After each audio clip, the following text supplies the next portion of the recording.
রোজা রেখে নামাজ না পড়লে রোজা হবে কিনা, অথবা যে ব্যক্তি রোজা রেখে নামাজ পড়ে না তার রোজা ঘাটতি থাকে কিনা, গুরুত্বপূর্ণ একটা বিষয়। দেখেন, রমজানের রোজা গুরুত্বপূর্ণ এবং কি রমজানের রোজা অনেক ফজিলতপূর্ণ। আল্লাহর হাবিব সাল্লাল্লাহু আলাইহি ওয়াসাল্লাম জানিয়েছেন, মান সামা রমাদান ঈমানান ইহতিসাবান গুফিরা লাহু মা তাকাদ্দামা মিন যামবিহি। আল্লাহর কোনো গোলাম যদি সওয়াবের নিয়তে রমজানের রোজাগুলো রাখতে পারে, ওই ব্যক্তির জীবনের সমস্ত গুনাহ আল্লাহ মাফ করে দেয়। সুবহানাল্লাহ, কত চমৎকার! আল্লাহর হাবিব সাল্লাল্লাহু আলাইহি ওয়াসাল্লাম যেন রমজানের রোজা রাখতেন এবং নামাজ এত গুরুত্বপূর্ণ। আউয়ালু মা ইউহাসাবু বিহিল আবদু ইয়াওমাল কিয়ামাতিস সালাহ। আল্লাহর হাবিব সাল্লাল্লাহু আলাইহি ওয়াসাল্লাম জানিয়েছেন, in the day of judgement at first আল্লাহ রাব্বুল আলামিন হিসাব নেবেন আপনার 5 ওয়াক্ত নামাজের। ফা ইন সালুহাত সালুহা লাহু সাইরি আমালিহি।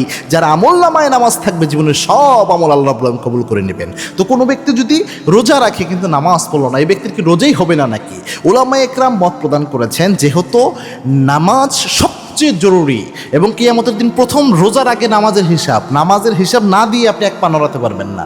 সুতরাং নামাজ পড়া তো একদম ফরজ, একদম ইমানদারের শ্রেষ্ঠ পরিচয়। কোনোভাবেই একজন মানুষ নামাজ ছেড়ে থাকতে পারে না। তবুও যদি কোনো ব্যক্তি রোজা রাখে কিন্তু নামাজ পড়লো না, ওই ব্যক্তির রোজাটাকে একদম হবেই না এরকম ফতোয়া দেওয়া জায়েজ নাই, এরকম ফতোয়া দেওয়া উচিত না। অধিকাংশ ওলামা একটা মত পোষণ করেছেন, কেননা রোজা আলাদা একটা ইবাদত, নামাজ আলাদা একটা ইবাদত। আল্লাহ যদি তার বান্দাকে রোজার ফজিলত দেয়, আপনি আমি তো বাধা দেওয়ার কিছু নাই। তবে মনে রাখবেন, রোজা রেখে নামাজ না পড়া অনেক সময় ওই বলা হয় যে সবচেয়ে বড় বিষয়টা বাদ দিয়ে তুলনামূলক ছোট বিষয়টা ধরার মতো। অথবা অর্থাৎ আপনি এমন একটা জিনিসকে উপেক্ষা করলেন, যে জিনিস উপেক্ষা করলে আর যে অন্য যে আমলটা করলেন ওই আমলের কোনো গুরুত্ব অতটা ওইভাবে জোরালোভাবে থাকে না, এরকম একটা অবস্থা হয়ে যায়। এজন্য প্রিয় ভাইয়েরা, নামাজ অবশ্যই পড়ার চেষ্টা করেন। তবে আপনি নামাজ পড়েন না দেখে একদম রোজাও এখন রাখবেন না, এই নিয়ত করিয়েন না। আপনি রোজা রাখেন, চেষ্টা করেন নামাজ পড়ার জন্য, যত দ্রুত সম্ভব নামাজ ধরেন। ইমানদারের সবচেয়ে শ্রেষ্ঠ পরিচয় নামাজ, এটা ছেড়ে থাকেন না।